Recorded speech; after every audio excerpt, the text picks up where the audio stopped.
જૂન મહિનાની શરૂઆત થઈ ગઈ છે અને હવામાન વિભાગે આવનારા 7 દિવસની આગાહી પણ કરી દીધી છે કે આગામી 7 દિવસ સાર્વત્રિક વરસાદ વરસી શકે છે। આજે દક્ષિણ ગુજરાતના કેટલાક જિલ્લાઓમાં ભારે વરસાદ પડ્યો પણ છે, જેમાં દીવ, વલસાડ, દમણ, સુરત, દાદરાનગર હવેલીનો સમાવેશ થાય છે। આ તરફ સૌરાષ્ટ્ર કચ્છમાં પણ હળવાથી મધ્યમ વરસાદ પડવાની આગાહી હવામાન વિભાગે કરી છે। હજી દિવસ પૂરો નથી થયો એટલે બની શકે કે રાત થતાં વરસાદ વરસી શકે છે।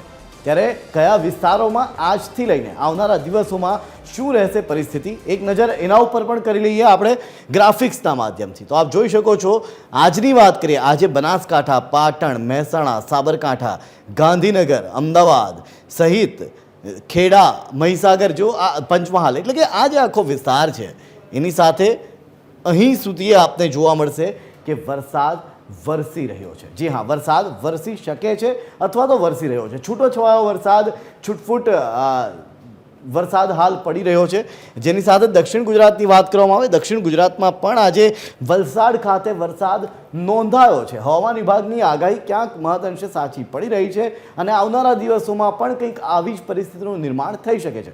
વાત કરીશું આવતીકાલે શું પરિસ્થિતિ રહેશે।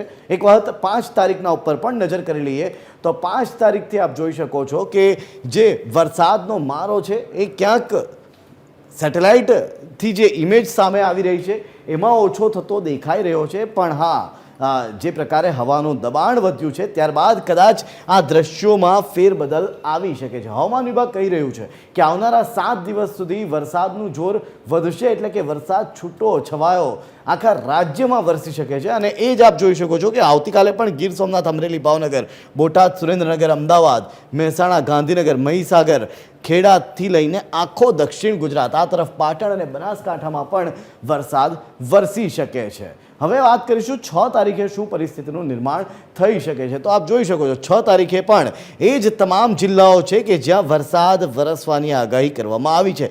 ખાસ કરીને દક્ષિણ ગુજરાતમાં વરસાદનું જોર વધી શકે છે 6 તારીખથી, કારણ કે આપે થોડા દિવસો પહેલાં જોયું મુંબઈમાં જે પ્રકારની પરિસ્થિતિનું નિર્માણ થયું હતું, મુંબઈ સુધી વરસાદ આવી ગયો છે। હવે મુંબઈ ક્યાં છે? તો મુંબઈ અહીં દક્ષિણના છેડે આવેલું છે મુંબઈ, અને ત્યાંથી ચોમાસું ગુજરાતમાં પ્રવેશ કરતું હોય છે, એટલે કે દક્ષિણ ગુજરાતમાં આવનારા દિવસોમાં વરસાદનું જોર વધી શકે છે। 7 તારીખે શું પરિસ્થિતિનું નિર્માણ થશે, હવે એના ઉપર પણ નજર કરી લઈએ તો 7 તારીખ આવતા આપ જોઈ શકો છો અહીંથી અમદાવાદ અને બાકી જિલ્લાઓ જે હતા એ નીકળી ગયા છે। વરસાદનું જોર 7 તારીખથી ઓછું થશે।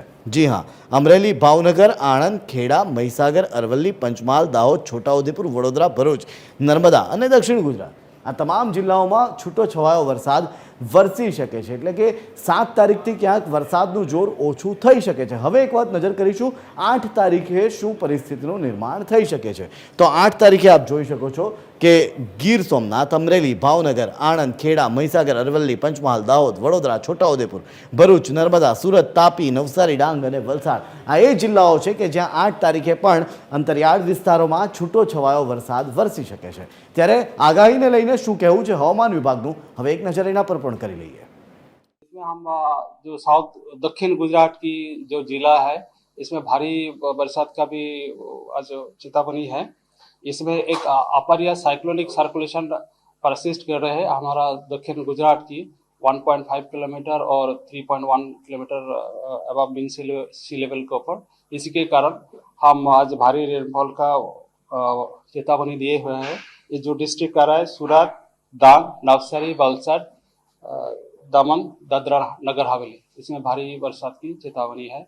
और बाकी जो जिला है उसमें हम हड़बों से मध्यम बरसात की फोरकास्ट दिए हैं।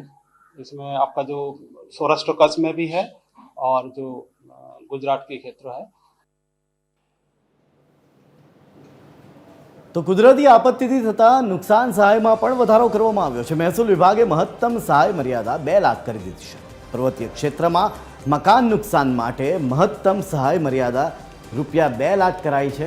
મહત્વનું છે કે હાલ મહત્તમ સહાય મર્યાદા ₹90,000 છે. સમતળ વિસ્તારમાં 70%થી વધુ નુકસાન હોય તેઓને ₹1,80,000ની સહાયની રકમ, તો પર્વતીય વિસ્તારમાં 70%થી વધુ નુકસાન હોય તેઓને ₹2 લાખની સહાયની રકમ અપાશે. જ્યારે સમતળ વિસ્તારમાં 30થી 70% નુકસાન હોય તો તેઓને ₹90,000 અને પર્વતીય વિસ્તારમાં ₹1 લાખની સહાય આપવામાં આવશે. આ ઉપરાંત આંશિક રીતે પાકા મકાનમાં નુકસાન એટલે કે 15થી 29% જેટલું નુકસાન થયું હોય તેઓને ₹6,500ની સહાય કરાશે.